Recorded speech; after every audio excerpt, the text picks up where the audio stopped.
viewers, welcome back. Today I want to take a look at installing the fuel pump, a couple of heat shields, the dipstick, and the intake manifold on this GXV-530. Let's do it.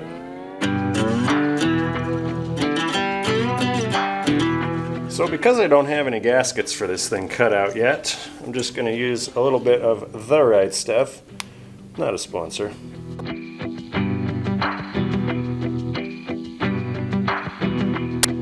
Just surround all the holes on the inside.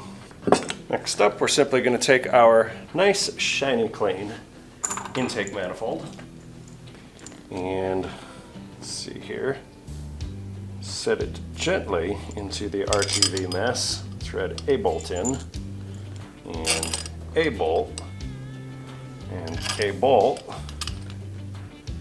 and another.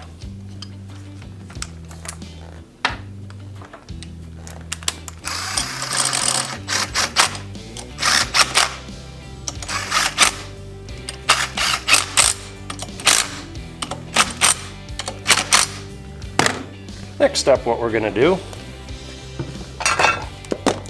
just going to take a little bit of Vaseline. It's not actually Vaseline, but you get the idea. We're going to coat the O-ring on the dipstick, okay? More specifically, the dipstick tube.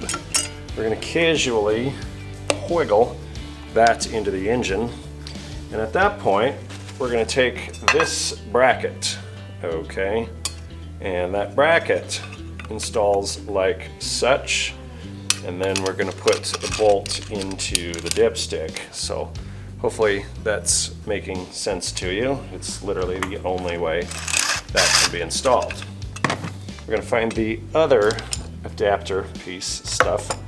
I'm going to put a little bit of solvent on this nipple, or oil, or whatever you happen to want to use, because it's going to make the installation here of the fuel pump a lot easier. So that just literally just slides right on there.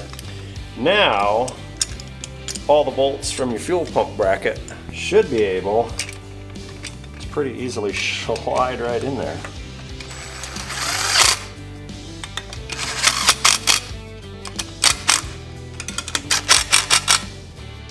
Well, there you got it, folks. That is the installation of the fuel pump and the intake manifold. Remember, we'll make those gaskets for your appropriate engine in AutoCAD, so we probably won't be needing to do RTV, which makes for so much less of a mess when you take this thing back apart again. So it looks like all we have left are some electrical harnesses, some linkages, and a carburetor to put on this motor.